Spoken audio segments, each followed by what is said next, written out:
Mga kabayan, mag-e-eleksyon na. Hinihingi namin ang inyong boto upang lubos pa nating mapaganda at mapalago ang ating bayan. Sigaw ng ilang tatakbo sa bayan ng Lushan.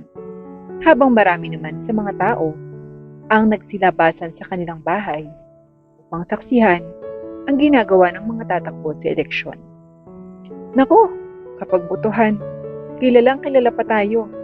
Pero tingnan nyo, pagkatapos ng botohan, tapos na rin ang oras nila para sa atin. Saad ng isang kapitbahay. Naku, oo nga. Kaya nga nakakatamad na bumoto.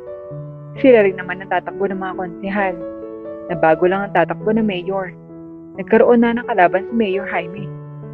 Sabat pa ng isa. Naku, dapat nang palitan ng mayor para makita natin kung anong gagawin niya sa mga konsehal ng mga buhaya, masasamaang ugali at mga gahaman. Galit na sabi ng isa pa.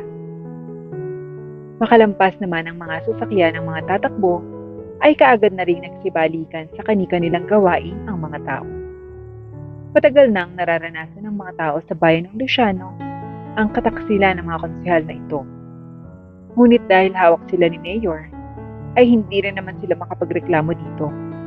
Kaya tinitiis na lamang nila ang ginagawa ng mga ito. Lumipas pa ang araw at dumating na nga ang araw ng botohan. Good luck, Boss Jaime. Panigurado, ikaw na naman ang panalo. Nagpamudmud na ako ng pera sa mga yan. Kaya sure win na kayo, Mayor. Saad ng isang konsehal. Oo naman, ako pa ba? Sagot ni Mayor Jaime. Natapos ang maghapon at pagsapit ng gabi ay pagbibilang na ng mga boto. Kinabukasan, pagdating ng umaga, lumabas ang balita na panalo ang bagong mayor. Walang iba kundi si Mayor Philip. Hindi maaari ito. Sa tagal ko ng mayor, ngayon lang may nakatalo sa akin. Galit na sabi ni Jaime. Wala po tayong magagawa. Taong bayan na ang nagdesisyon. At sa napakaraming pag-ulit ng pagbibilang, ay si Mayor Philip pa rin po. Paliwanag ng isang COMELEC staff. Galit naman na lumabas ang dating Mayor Jaime at nakasalubong si bagong Mayor Philip. Congrats, Mayor Philip. Ikaw na ang bagong mayor. Plastic na bate ni Mayor Jaime. Salamat naman kung ganon. Nakangiting sagot ni Philip. Pagdating doon ni Philip, ay naral na rin ang mga galamay ni Jaime ng mga gahaman na konsehal na natili sa kani-kanilang posisyon dahil walang kalaban. Mayor Philip, congratulations po. Pati ng isang konsehal. Salamat, sa inyo rin. Sama-sama tayo sa tagumpay. Sagot ni Philip. Opo, para sa pagbabago ng bayan ng Luciano. Sagot pa ng isang konsehal. Nagpiktura naman sila at nagkamayan pa ang lahat ng opisyalas na nanalo sa iba't ibang posisyon. Hindi naman nagtagal at nakaupo na rin sa munisipyo si Mayor Philip. Kaagad na inayos ang mga papeles na naiwan ni dating Mayor Jaime. Sandali lang, napansin kong ang laki pala ng budget para sa bagong kalsada ng Luciano. Ngunit bakit wala namang nagbabago sa mga daanan? At ilang taon na palang project to? Takang tanong ni Mayor Philip sa sekretarya. Naku po, Mayor. Si Mayor Jaime po kasi ang nagdedeklara ng tagal at budget na ilalagay po sa mga project. Halos sunod-sunuran lang din po yung mga engineer at contractor kay Mayor. Ani sekretarya. Naku, sa lalong madaling panahon, dapat maayos ng mga kalsada. At kapag umuulan, nahihirapan ng mga rescue team makadaan sa bayan ng Luciano dahil rin sa mga sirasirang kalsada. Opo, Mayor. I-update ko po kayo sa project na still ongoing pa rin naman po ito.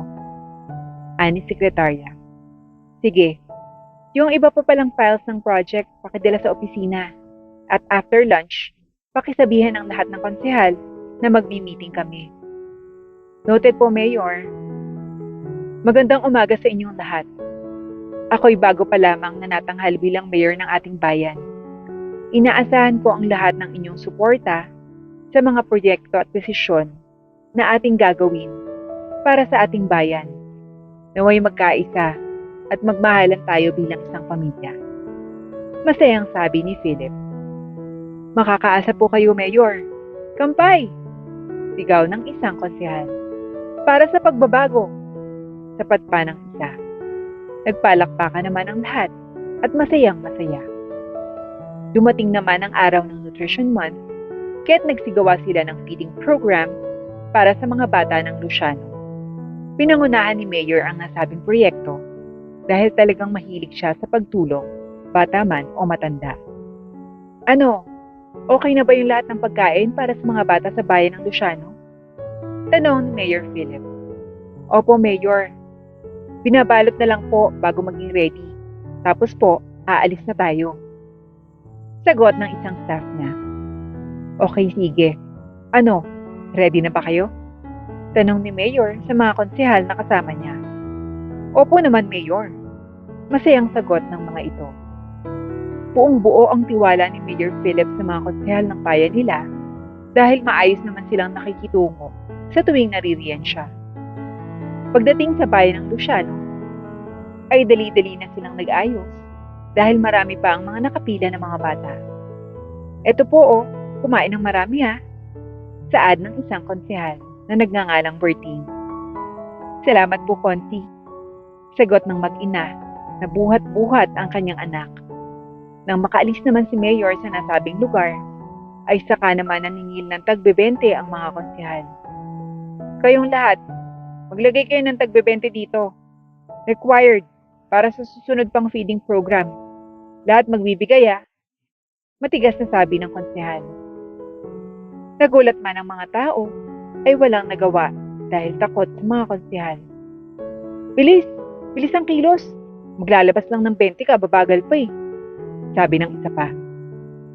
Wala po talaga akong pera. Pambili ko po ito ng bigas para po mamayang gabi. Nalulungkot na sabi ng isang mag-ina. Nakarga-karga ang isang batang payat na payat.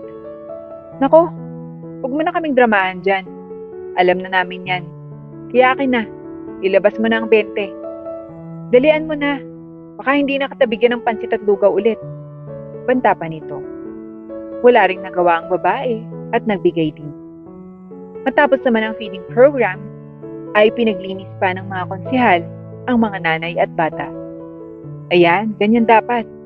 Marunong din kayo magbalik ng mga ginagawa namin sa inyo. Tinisin niyo mabuti at nang wala ng kalat na maiwan. Sigaw ng konsehal.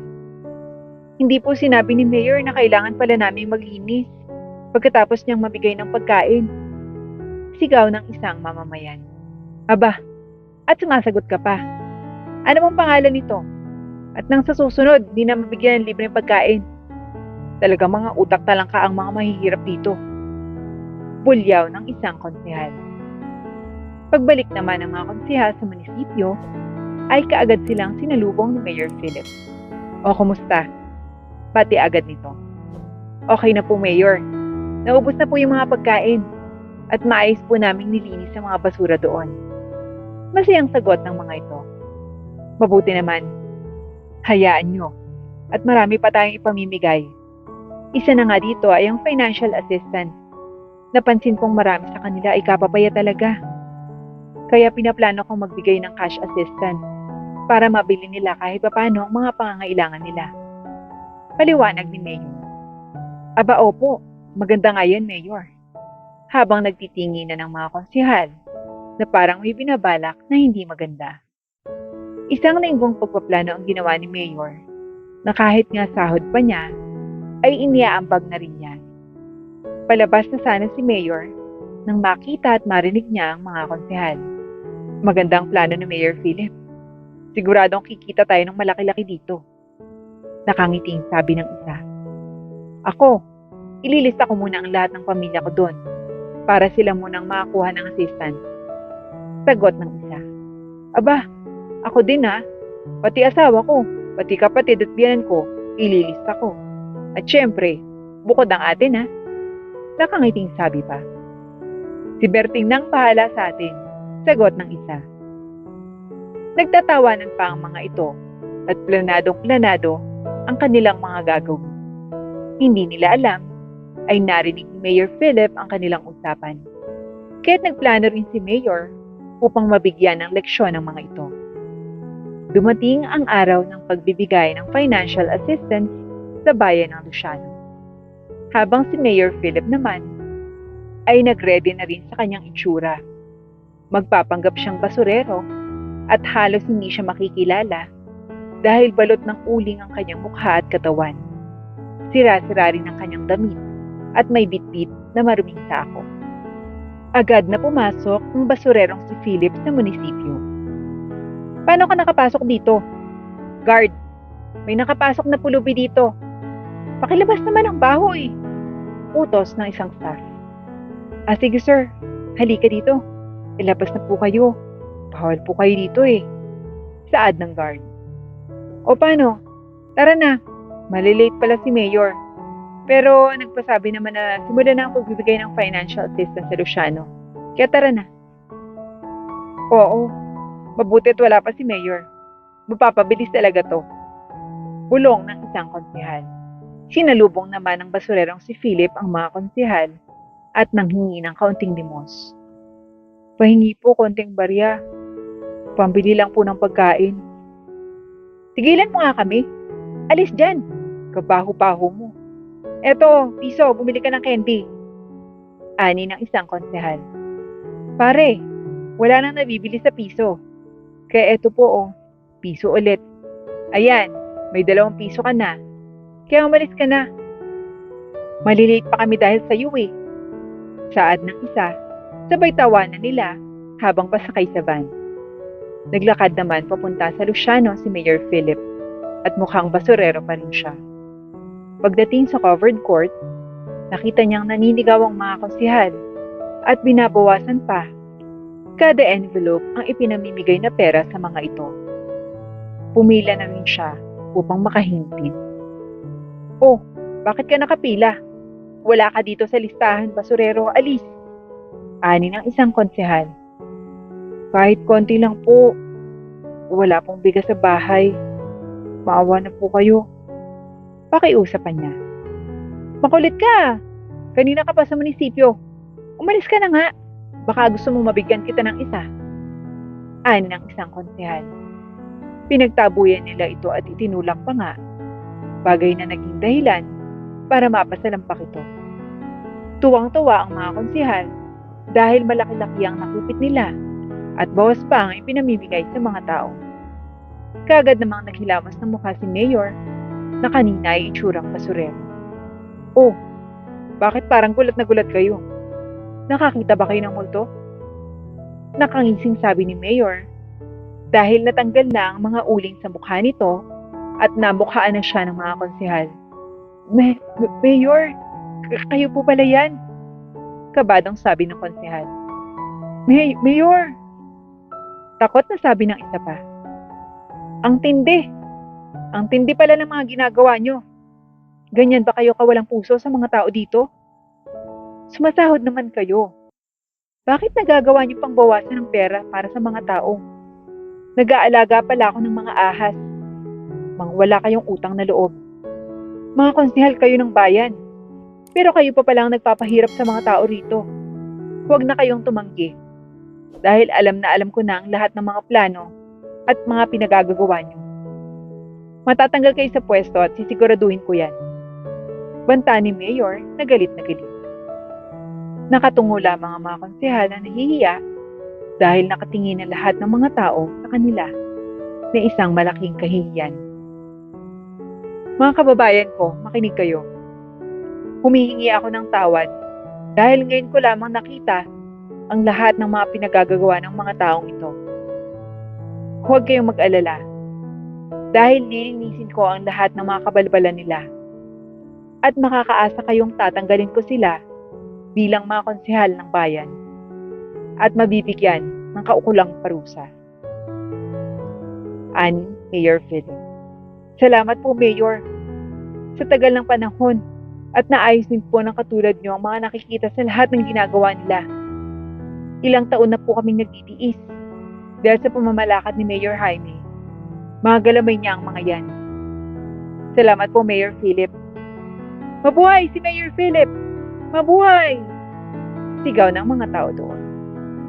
Noong araw ding iyon, ay kusa namang isinuko ng mga ito ang kanilang pagiging konsehal dahil na rin sa kahihiyang inabot ng mga ito. Ngayon, hindi na kayo konsehal ng bayan.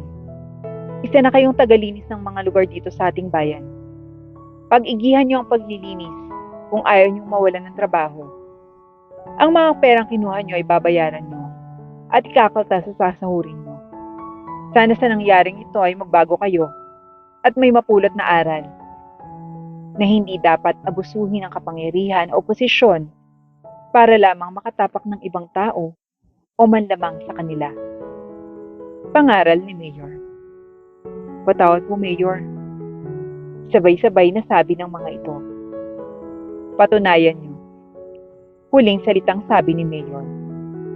Dahil sa pagkawala ng mga konsehal ng bayan, ay nag-appoint na lamang si Mayor ng alam niyang mga taong makakatulong sa kanya, lalong-lalo na sa mga tao na may pusong tutulong at magmamalasakit sa mga ito. Nagkaroon ng programang 5 kilong bigas pantawid pamilya program. Mayor, naipamigay na po namin sa lahat ng pamilya rito ang mga bigas at nasisiguro po namin na lahat sila ay mayroon. Masayang balita ng mga bagong konsehal. Mabuti kung ganon at maraming salamat sa inyong tulong. Keep up the good work, guys. Masayang bati ni Mayor. Sa ating mga kababayan, ano po, lahat po ba ay may bigas na? Tanong ni Mayor. Opo, Mayor, lahat po kami. Masayang sagot ng mga tao. Alam niyo bang napakasaya ng aking puso ngayon dahil lahat kayo dito ay nakikita kong nakangiti na. Nakakatanggal ng pagod po ang iyong mga ngiti. Salamat po, Mayor. Mabuhay ka, Mayor Philip. Sigaw ng mga ito.